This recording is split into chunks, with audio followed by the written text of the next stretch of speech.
am Aisha Ibrahim. Stay with us after the break. Innovative financial services, providing knowledge and support and solutions, customer-oriented superior services, your success our passion. Trusted innovative financial services, providing knowledge and support and solutions, customer-oriented superior services, your success our passion. 10 good years of loyalty, service with integrity, protective of our Ghanaian brand. 10 years of excellence, 10 years of loyalty, your success our passion. Oh yeah, your success our passion. Your success our passion. Hello, I say, how did now? Vodafone normal 10 megabyte free data. It will call Smart Rubiadron. Share. Hello, have you heard that Vodafone is giving 10 megabyte free data for every minute you talk? You just dial 50/50. Yeah, hello. Aha! Right now, we the Vodafone people just they call plenty. Sake of us, you talk 1 minute, you go get 10 megabytes. You talk 2 minutes, you go get 20 megabytes. 3 minutes. Call Vodafone or any network and get 10 megabytes of free data every minute you talk. It's simple. Talk to browse. The more you talk, the more data you get. Dial 50/50 to subscribe. Talk more, browse more. Terms and conditions apply. The future is exciting. Ready? Hey, Yimshi. I noticed that all the national stadia in Ghana have lasted for decades. Oh, yes. But do you also know that the concrete bridges are also decades old? Yes. Only one company in Ghana can give you that guarantee, and that is Gasem. Cement that guarantees smooth finishing of plastering. That is the Gasem Super Rapid 32.5R. If you want to have strong blocks for any form of construction, use Gasem Super Strong 42.5R. For your time-tested bridges like the Adome, multi-story buildings, highways like the motorway, then it is Gasem Extra 42.5N. And the good news is, all these cement products are made right here in Ghana. Gasem, 3 cement grades, unique quality. Gasem, the nation builder. Nationwide Medical Insurance, the leader in private health insurance, has deployed superior technology to make your healthcare experience more convenient and exciting. With the Nationwide mobile app, you can order your prescription drugs and we will deliver to your doorsteps. With over 600 dependable healthcare service providers, you're just a step away locating your service provider of choice and accessing hospital claim information in real time. Our corporate clients are guaranteed timely corporate utilization reports. We provide on-site clinics to give employees access to healthcare in the comfort of their offices. Enjoy these amazing benefits and so much more by signing on to Nationwide Medical Insurance today. Call us on toll-free number 0800-222222 or visit our website www.nationwidemh.com. Nationwide Medical Insurance. Join the healthcare family. Joy 99.7 FM, radio for the discerning listener. We are watching some picture go on Facebook. With our boy. Yeah. No. Our boy is not in this one. The airport picture. Yeah. Okay, so there's a song that will be played to you in a while, but it's an initiative by Big C Trading LLC to address this gap in the healthcare system 9 years ago, which is yet to become functional. Equipment to fix 30 ambulances declared unfit for purpose, which is rotting away at the Tema Pod. The ambulances, which formed part of 200 ambulances that were to be procured by the Ministry of Health to boost healthcare delivery under a contract, cost 2.4 million euros and were rejected because they did not meet specifications. Now, the contractor, Richard Jakpa, has been speaking with the Super Morning Show host, Daniel Dazi. Take a listen. Bank of Ghana for it because Stanbic Bank had ring-fenced that loan facility. The 15.8 million euros. They had ring-fenced it since 2010 for this project. When we submitted the proposal to government, they ring-fenced the money down. And when the bank ring-fence money, they can't use the money for anything else. And it's foreign currency, it's sitting down there. They can't use it to do anything because it's for that particular project. And the money was sitting down from 2010 2011, 2012, 2013, 2014. About 5 years, they've ring-fenced 15.8 million, sitting in the bank there, waiting for you government, sign the damn contract approved by Parliament, and let it do the drawdown and pay the supplier. Tepe will not budge. So the bank got tired. They are in business. They are not Santa Claus. So they can't keep that money sitting down there, paying charges on them. Okay. It's not yielding any interest. So they decided to pull out. So Stanbic pulled out of the agreement, and that's why we went to the Bank of Ghana. So now that money was no longer available for government. Okay. So when Atuforsin wanted to enforce the legal opinion of Attorney General because his boss was so indisciplined and would not do it, doesn't respect any law, he wanted to save the country. There was no money available from Stanbic Bank to do it. So he had no other option than to now go into government coffers and write to Bank of Ghana for them to look for money to save this country from the judgment debt. So this was for 3.9 million euros. We make reference to the supply agreements between the government of the Republic of Ghana acting upon the Ministry of Health and Big C Trading LLC for the supply of 200 Mercedes-Benz ambulances and related services. The Ministry of Finance is urgently requesting you to establish letters of credit for the supply of 50 ambulances amounting to 3.9 million euros, representing 25% of the contract sum, while arrangements are being made to perfect and sign the loan agreement. The LC should be established in favor of Big C Trading, and it gives details for establishing the LC. Understand. Okay. So this is so now you have 3.9 million to pay for the 50 ambulances that were there. That was how the LC was established. Did you draw on this 3.9 million? It has been drawn. The 3.9 million. We've drawn some. How come the 50 ambulances were not supplied? I'll come to it. You want us to continue? Okay. So where we've gotten to is that we had a loan agreement with Stanbic Bank that was approved by Parliament to supply 15.8 million to buy these ambulances. It got to a point because we kept so long in signing the documentation, Stanbic Bank pulled out of the agreement, yes. And so we had to go to the Bank of Ghana to supply the money, to look for money, to look for money, and that's where we got to. But at this point in August 2014, there are still 50 ambulances sitting there waiting to be supplied to the country. 30 are now in Ghana. I'm saying at this point in 2014. At this point in 2014, 50 ambulances are there. Now, there are 30 ambulances here, and with the accessories at the port. Yes. So the accessories are the... There have been accessories for the ambulances at the port since 2016. Since 2016? And they've been there from the previous government. They started all this mess, and they left the mess for this government to come. So how did 50 ambulances in Dubai in 2014 become 30 ambulances with accessories at the port in Ghana in 2016? We'll answer those questions when we continue with the story tomorrow.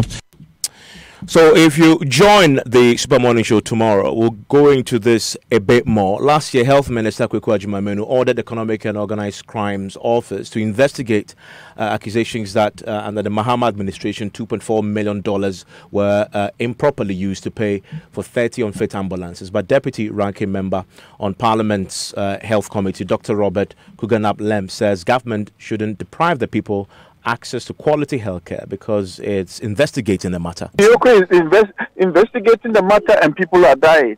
The one who is investigating the matter may need an ambulance to get to hospital. And so we cannot be sitting on investigations while the life of the ordinary Ghanaian is jeopardized. Let's fix the problem. So what do you expect the Ministry of Health to do in this regard? We need ambulances at every district. We need ambulances to be transporting people in emergency situations to the hospital. We need ambulances so that professionals who have been trained can stabilize patients before they get them to the hospital. That is what we need. Very simple matter. If the ambulances are here, let's put the ambulances to good use. For a contract, negotiations can take place, delivery issues can be discussed so that an amicable solution will be arrived at. Contracts are always awarded, negotiations can take place, they can discuss the merits and demerits of whatever happened and get to some agreement. But the important thing for now is to get the ambulances en route. That is all. And joining us on the line is Chairman of the Coalition of NGOs in Health, Gabriel Benanku. Good evening to you, Mr. Benanku. What's your reaction to this issue? Yeah, good evening, Ghana, and thank you for giving us the opportunity to contribute our part to ensure that Ghana drives itself to achieving universal access to healthcare and affordability. We want to state categorically that two wrongs doesn't make a right. If the processes were wrong for whatever the previous administration did, the current administration should not use that as the basis to delay in releasing those facilities for the ambulances to work effectively. So we are calling on the current administration to expedite action to ensure that we get the ambulances to be put to use immediately while investigation is in force. And we don't demand any explanation from the Minister of Health. We don't demand explanation for anybody related to this issue. All that we want is that the processes has been done. There are legal and administrative processes. It should not affect or it should not invalidate the processes to allow ordinary citizens to suffer. But we support the process of holding any public officer accountable for any wrongdoing because you have the opportunity to be in position to serve the general public. We recognize that. But we don't need any explanation from the Minister of Health to continue lamenting and explaining while the people of Ghana need health care. They need quick services.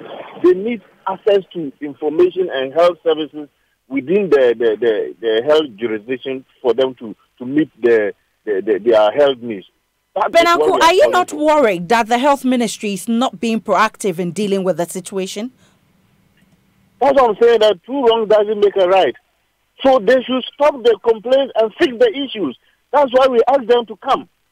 So once they are in the helm of affairs, they should call everybody who matter and sit and deal with the matter and release the facilities for ambulances to work effectively across the 275 constituencies.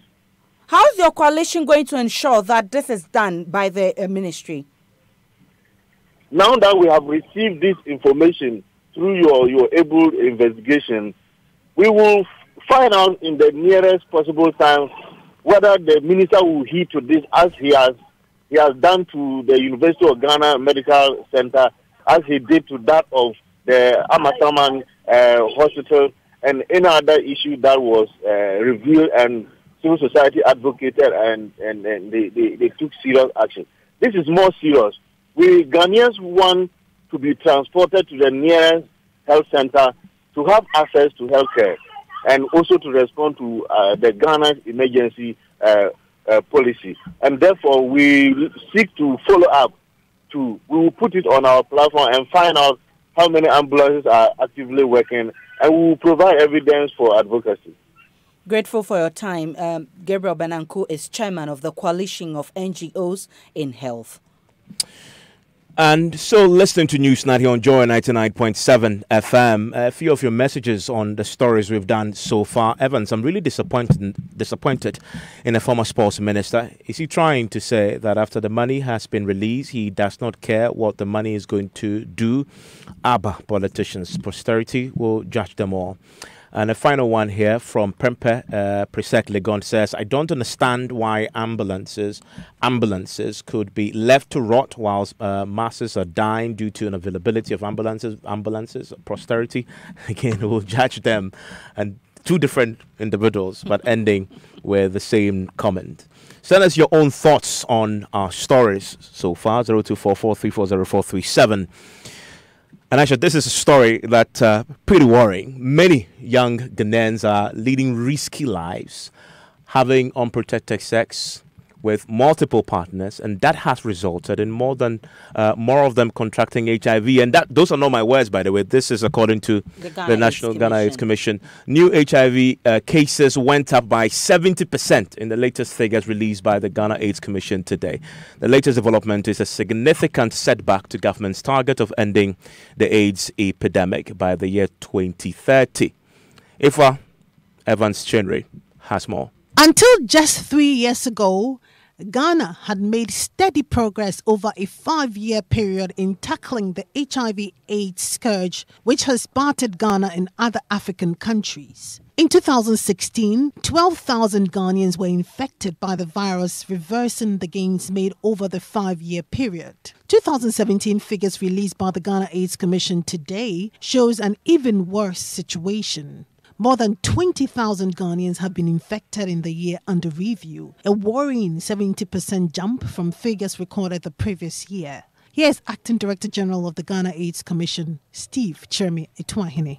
The National HIV and AIDS Strategic Plan 2016 to 2020 seeks to reduce new HIV infections. However, in 2017, new infections were as high as 19,101. This clearly indicates that more work needs to be done if we are to achieve the 1990 targets. The Commission says risky sexual behavior such as unprotected sex with multiple partners is responsible for the huge increase. Young people are getting infected.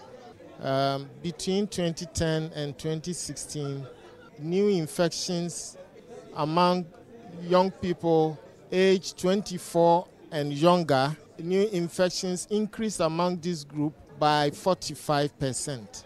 Young people take a lot of risks that expose them to HIV infection, but they do not protect themselves. And here protection is use of condoms during high-risk sex. As the country prepares for World AIDS Day on December 1, the Commission is to roll out a comprehensive program targeting high-risk groups. What we are considering, the Governing Board of Ghana AIDS Commission has tasked a committee to evaluate the situation in terms of introducing another policy, which is quite similar, pre-exposure prophylaxis for especially key affected populations like female sex workers and MSM. We know that these are the core groups that actually who serve as source of the infection. Sanitation Minister Cecilia Dapan represented President Akufo-Addo at the launch. Government is very much aware of the dwindling donor support to the epidemic. As a government, we accept the challenge and we are committed to providing the resources required to achieve the 90-90-90 targets. We also call on the private sector to complement government efforts by investing in HIV and AIDS in communities as part of their social responsibility. All right, so let's now get onto the phone lines and speak to Acting Director General of the Ghana AIDS Commission, Steve Chermi Etuahene, on what they're doing about this worrying situation. Mr. Etuahene, you're live on Newsnight. A few years ago, we were doing very well. I mean, why are we here now? What's accounting for this? Yeah, a few years ago and now, according to the statistics, it's not too different. What is different now is that we are seeing more and more new infections among young people, and therefore we need to tackle that. So this is what, down to unprotected sex, or there's something more sinister happening here? Yes, due to a number of things, but mainly high-risk sex. And high-risk sex is when one has sex with a non-regular partner without using a condom. And as you may be aware, there are more and more young people who engage in multiple concurrent partnerships. And then some are also involved in serial monogamy. They switch partners over time in quicker succession. In quick succession, and that exposes them to HIV infection. The other fact is that young people who engage in sex early, or let's say their first sex was early, let's say before age 18, especially for women, are at high risk of getting HIV infection. A lot of what you've said, and just growing up, I remember you could not listen to radio or television without seeing an educational video from the AIDS Commission educating young people about the need to protect yourself whilst having sex, etc. But then we know that recently a lot of the funding for your work has dried up. is this part of the problem? Because we're not seeing as much education as we used to see. So these young people can be argued aren't getting the education they need. You are right, Evans. The funds have dried up, particularly for prevention activities for the general population. For treatment, we have funding. For mother-to-child transmission prevention, we have funding. And for key populations, too, we have funding. And the only area of our work that we have no funding for is prevention in the general population. And that is why we are seeing this situation of increasing new infections among young people. But even across all ages, it's not as if there is nothing happening. Even across all ages, over the same period of 6 years, new infections increased by 21%. And that is also very worrying. Mr. Trine, these trends are indeed worrying. And to add on to the scenario that Evans just painted, I mean, there was no event that you attend without getting a free condom or going to a hotel, a restaurant, or where you get a free condom. But all these have ceased, and you relate that to funds. What is the Ghana AIDS Commission going to do about this trending? As we all admit, it's worrying. First of all, we want to work with the media houses because you are the platforms that can actually channel the messages to the nationals of this country, the people of this country. And so we are going to work with you, with all the media houses, and we have a media plan even for the next 1 month. And we want to build stronger partnerships with the media so that we can disseminate HIV information, at all times to Ghanaians. Interestingly, we did so many ads which are still in the custody of the media houses.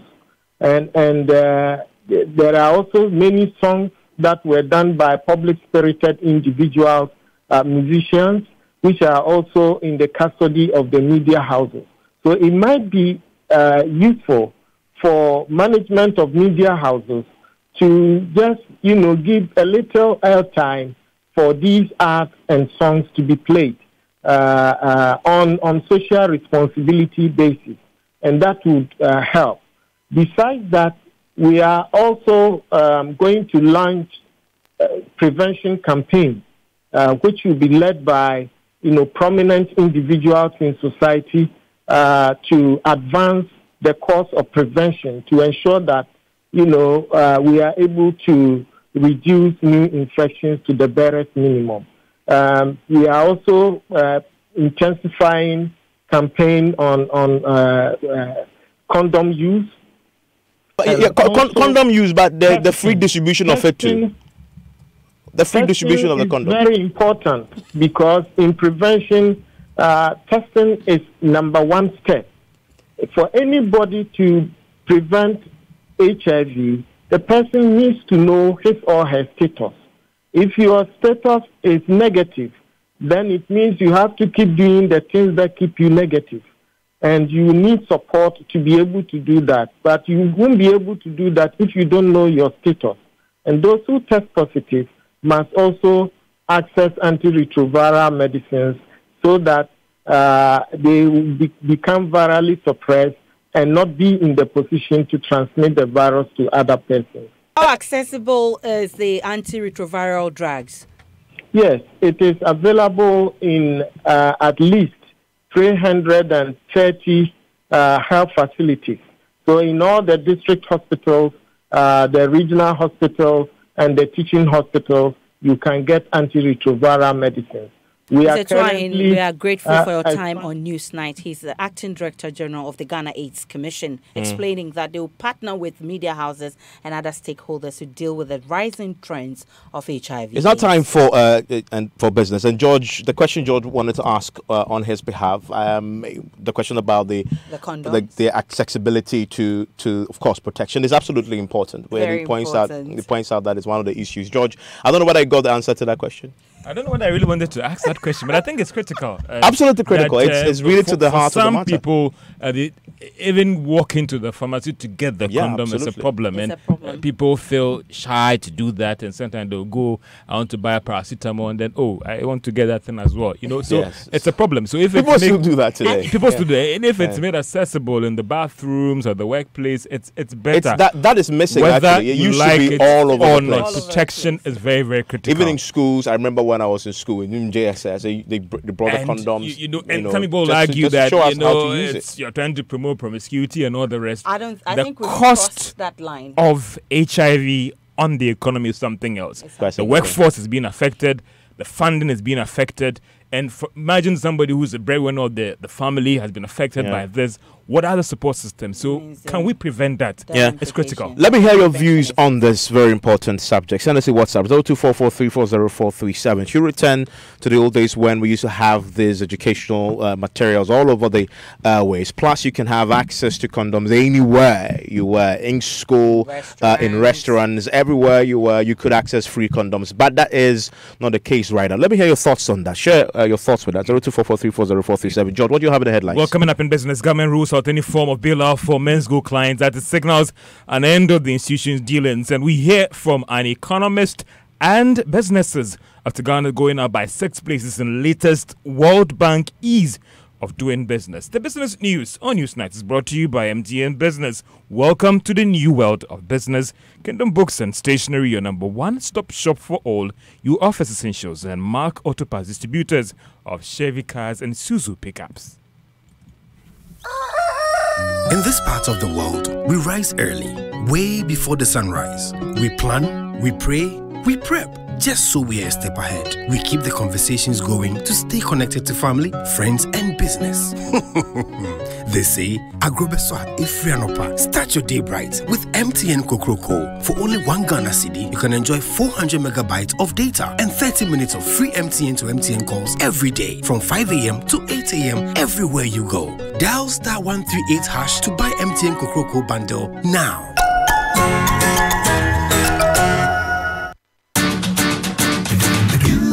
Nothing but the best, we stay above the rest. More quality, more affordability. Kingdom Books and Stationery. Everybody's going to the one and only shop where customer satisfaction is a guarantee. Kingdom Books and Stationery. Oh yes, with our 30 days credit facility with no interest charge, free delivery services, and our free consultation on setting up your office, Kingdom Books and Stationery is unmatched in our delivery of quality and affordable office essentials, equipment, and furniture. Experience world-class customer service in all our branches in Accra, Tema, Kumasi, Cape Coast, and Takoradi. Call us on 0302-764-101 or visit our website at www.kingdomgh.com. Kingdom Books and Stationery, your number one-stop shop for all office essentials and stationery. Terms and conditions apply. Joy 99.7 FM, radio for the discerning listener. Welcome back to Business on Newsnight. And government says it has no intention of bailing out customers of gold dealership firm Men's Gold as it signals an end of the institution dealings. And now, Deputy Minister of Finance Charles Idubuahin gave this signal during the Joy Business Financial Services Forum today. There is more in this report. Responding to questions from the audience on the fate of the company, Deputy Minister of Finance Charles Idubuahin said he believes it's the end of the road for the firm. I think the end is here. I think it's clear. People might, but it's clear. He's done. And I think what has to happen is for depositors to be repaid their money. Men's Gold's came under the SEC regulations, and what they were doing was considered to be trading, and they did not have a license to trade. So in the current capacity of what they were doing, their license has been pulled, and they have not been able to provide any proof and evidence of why it should be reinstated. This is what the Deputy Governor of the Bank of Ghana, Madam Elsie Owaji, had to say on why regulators can be accused of not doing enough to save depositors. Activities of Men's Gold and on what we felt, what our advice to the public. We did that, and we also stated that anybody who dealt with them did that at their own risk. Now the matter is in court, and I won't say more about it because, as you know, Men's Gold has the Bank of Ghana and the SEC in court over the current state.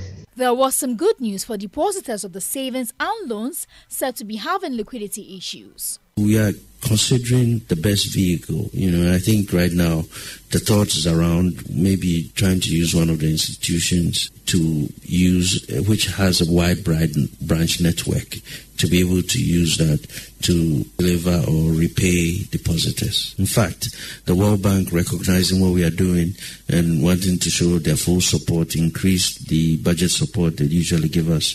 This is what the minister had to say on whether it has really given money to Consolidated Bank to support its operations. First place, there was a cash element. There's bonds and cash. We capitalized a new bank. We wrote a check for 450 million cedis. That was cash. The bonds that were issued can be monetized, and I think either they have or they're in the process of monetizing a bond. The minister also spoke on whether there should be some regulatory action against accounting firms that pass the accounts of the troubled banks. I believe that the auditors should be held accountable, and in fact, one or two audit firms kept coming up with a lot of these banks, and I can't believe they passed these accounts. Anywhere else in the world, they'll be blacklisted and struck from the list. Second Deputy Governor of the Bank of Ghana, Madam Elsie Aduawaji, said commercial banks have till December 31 to meet the new minimum capital requirement. President of the Ghana Association of Bankers, Alhassan Andani, on his part, says he's optimistic about the outlook of the banking sector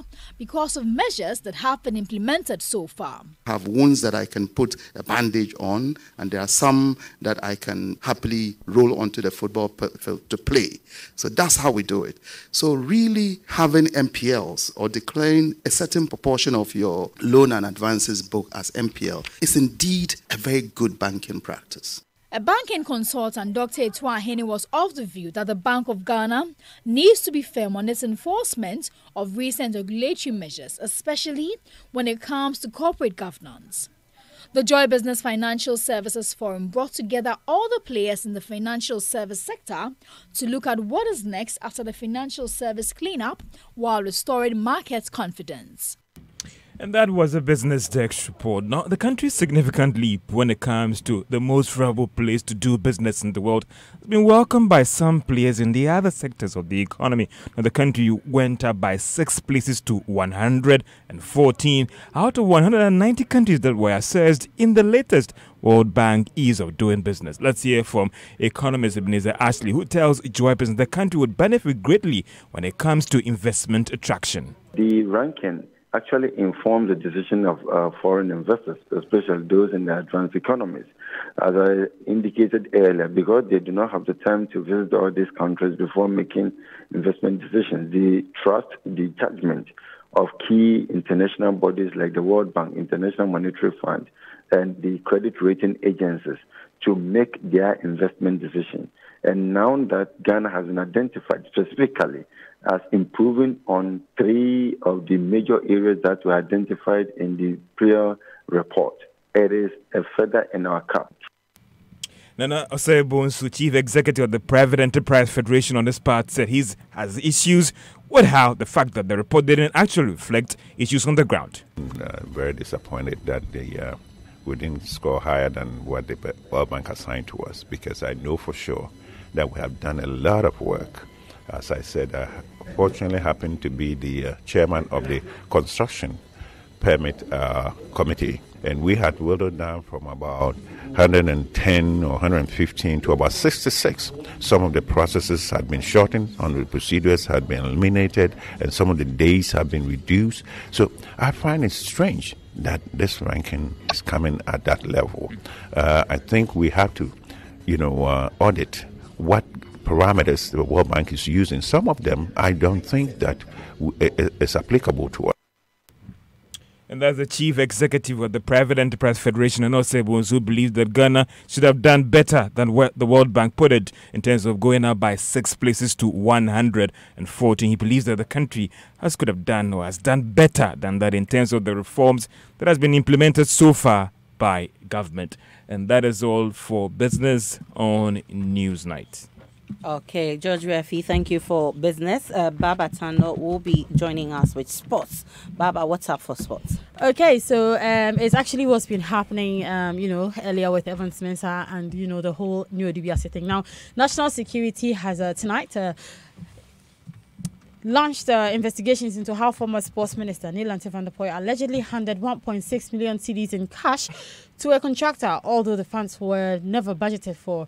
The money was for the construction of the new DBS Sports Stadium. Sports Minister Isaac Isiama today made a disclosure to Parliament in documents he submitted in answers to a question from the Member of Parliament for New DBS. First, Division side New Dibiase FC, who were hoping to use the edifice as their home grounds for competitions, have been left disappointed at the current state of affairs. Here is the Chief Executive Officer of the club, who doubles as Vice Chairman of the Ghana League Clubs Association, Alex Akume. It's unfortunate that this story is going on at this moment, because the last time I visited the stadium is back to the state of as a forest, and it's disappointing. And only 3 sides of the wall have been completed, and a dressing room to the half level, the window level, and the rest is bush. That's the state of the stadium. I see. So 2 months ago. 2 months ago. So what you're saying is.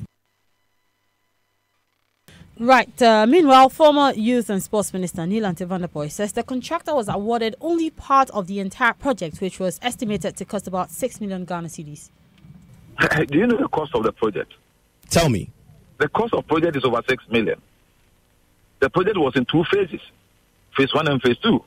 The contractor was awarded phase 1. Phase 1, what did phase 1 entail? The clearing of the forest, the building of the perimeter fencing, the changing room, and the field itself. And I can't remember all. Okay. I can tell you, I know. As for these specifics, I know. Oh, good. Now, the football club that should play in the stadium says the field hasn't been done, only part of the perimeter wall has been done, and the changing room. Did the football club award the contract? They did not, but they can see what is there. Are they consultants? You don't need to be a contractor to tell what has happened with the building. From the project, when the project is completed and handed over to the chiefs and people of the area. That was Honourable former Minister for Youth and Sports, Neelanthi van der Poy. There's more on the sports page of myjournalline.com. Evans, that's your sports. Thank you, Baba. Now, Chief Executive Officer of Dalex Finance, Ken Thompson, says the Ghanaian economy risks total collapse if steps are not taken by the Bank of Ghana to strengthen the base of the financial sector. Collapse of the 7 indigenous banks earlier this year, subsequent panic withdrawals by depositors, is threatening the survival of existing banks. At a forum organized by Joy Business to discuss the state of the banking sector in the country, panelists were unanimous in their call on the Bank of Ghana to strengthen its monitoring and regulatory role to ensure sanity in the system. But Mr. Thompson wants confidence restored in the system, warning the consequences may be dire. Some concern. People are concerned. And I hope that the Bank of Ghana moves quickly to deal with the non-bank sector. And I'm glad that Elsie said that before I did, because there's concern. And we can see huge withdrawals. There are people withdrawing their money. Most of them are withdrawing even before the maturity. And I can understand the concerns. I mean, you have credit unions who have put people's life savings in institutions. You have some of the messages not being consistent. And people really are concerned. I mean, the number of people that come to me and say, Mr. Thompson, I have all my money with Dalex Finance. It's frightening. And I can see the withdrawals. And we've got to remember that no financial institution is able to pay its depositors on demand. It's not possible.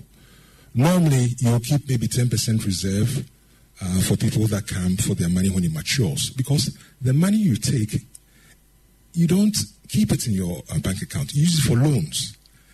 But that 10% now is being breached. And if you don't manage it, once it gets to a point where people are not getting their money back, they get more worried, and the panic spreads, and everybody's affected. And without a robust financial system, this economy will collapse. And I'm not too worried about the people that go to banks. I'm worried about the wachi seller. I'm worried about the people that sell granules. I'm worried about the cocoa seller, because all those people borrow to business every day. Some of them won't pay on the hour. So my take on this will be to say the Bank of Ghana, and I know it's difficult, but it has to be dealt with quickly and decisively, or else we're all in trouble. And let's not take the fear people have for granted. These are real. I mean, I was in Takoradi, Takoradi, and the board, they were in tears. Mr. Thompson joins us on the line right now. Mr. Thompson, did you get a response? Because I know the deputy governor was there, the deputy finance minister were both at this forum. Did you get a response to this concern of yours about the panic withdrawals and this threat to the economy? Yes, well, good evening, listeners. Yes, he did respond, because I was given the assurance that they'll be ring fencing the Ebola-stricken financial institutions in the non-bank finance sector, and they'll be dealt with. Because unless we deal with it, it's going to spread. And if it spreads and this financial system collapses, the economy is gone. And I would like to state again that the fears of people are real. So at least I've been given the assurance that the government, the Bank of Ghana, is going to act on it. I've been given assurances that it will be decisive, and I'm hoping that it's done very soon. But I'd like to reassure the general public that, when you take your money to a financial institution to place money, ask questions. Ask them, what do you do with your money? But hopefully we'll get some sanity into it, and we'll see how we move forward. I'm grateful. That's Ken Thompson there. He is a Chief Executive Officer of Dalex Finance. And Aisha, today, remember the controversial story about Nyantakyi being banned for life by FIFA that we broke a couple of days back? Yes. The National Democratic Congress issued a statement raising concerns about government failure to prosecute the man when FIFA had been very swift at it. Well, today, government has confirmed that the CID has completed investigations into the Nyantakyi matter, and a docket will be forwarded to the Attorney General's Department by close of day tomorrow. Let's speak to the national organizer of the NDC. He signed that statement and joins us on the telephone line right now. Ms. Adams, I'm grateful for your time here on Newsnight. I'm sure you've seen the government statement which specifies the work done by the CID so far, something you questioned. Happy with the response you received today? I think it would have been better if the Ministry of Information on behalf of government had not even issued the statement that they issued and left it at the Deputy Attorney General's comment that he made. Once again, this government have just demonstrated that His Excellency the President and his appointees sometimes are not truthful to the people of this country. Anytime a scandal faces them, they only come out to come and deny. Now today, the President is denying Kwesi Nyantakyi that they are not friends. This is just like Peter in the Bible denying Christ after he thought that Christ has found himself in trouble. That's exactly what is happening. Not too long ago, this same president, after signing 1.4 billion review of a contract that was 510 million earlier, said he was misled. Today, we are being told he doesn't know Kwesi Nyantakyi because there is trouble. They are no longer confidants that we have been told they were, and we of course knew that they are. That is not fair. You could tell us that yes, they are confidants, but maybe what he did you know nothing about. But to come and deny that they are not confidants, for me, it's been untruthful. Anyway, we wait to see the investigative report, and we'll see who has been implicated in that report, the persons that Nyantakyi mentioned, how far they are involved, how he had knowledge of all the things that he had knowledge of, and knowing the president's hotel room, having all the details to be able to provide to his so-called business partners who were supposed to have introduced the bribery or offered the money to the president, the vice president, and other appointees. Well, we've received assurances from the AG's department today that once the docket comes, they will brief the public on what is in there and their next steps. But I'm grateful that you joined us, Mr. Kofi Adams. And it's not time for flip side. Aisha, there's a fascinating story. Of course. So a suspect accused of stealing a motorbike was today sentenced to 2 years in prison by the Kropon Circuit Court in the Eastern Region. But guess what? Right after the sentence, he entered the ceiling of the court. Entered the ceiling of the court? Like he climbed and entered the ceiling. I don't know whether he flied. He wanted to stay there in a bit to avoid being taken to prison. Here is an eyewitness. When the charges were read to him, he said that he was guilty. And so the judge sentenced him to 2 years imprisonment. And after that? After the sentence, there's a small room in the court where we keep the prisoners who have been sentenced, the accused persons. And then he was locked in one of the rooms. Mm-hmm. Later on, when the room was opened, we realized that he managed to break the ceiling, and he entered through the ceiling, and so he wasn't in the room. So you weren't able to find him? We weren't able to find him, so we mobilized some guys who came around, and we paged them, and they entered into the ceiling, and he was in the ceiling. So he was brought out from the ceiling. How long was he in the ceiling? It took about 2 hours because the police had to go to the police station at Kropon, the station, and they brought a pepper spray, thinking that when they spray inside where he was hiding, he might come out. But that did not help. Well, that's it for Newsnight. And Evans, whether he flew or flied. Well, you will be on a Weekend City show this Saturday. You will feature. Well, catch Aisha on the Weekend City show this Saturday with the Fly edition. That's it for Newsnight. My name is Evans Mensah. And I am Aisha Ibrahim. For more news, join us on myjoyonline.com.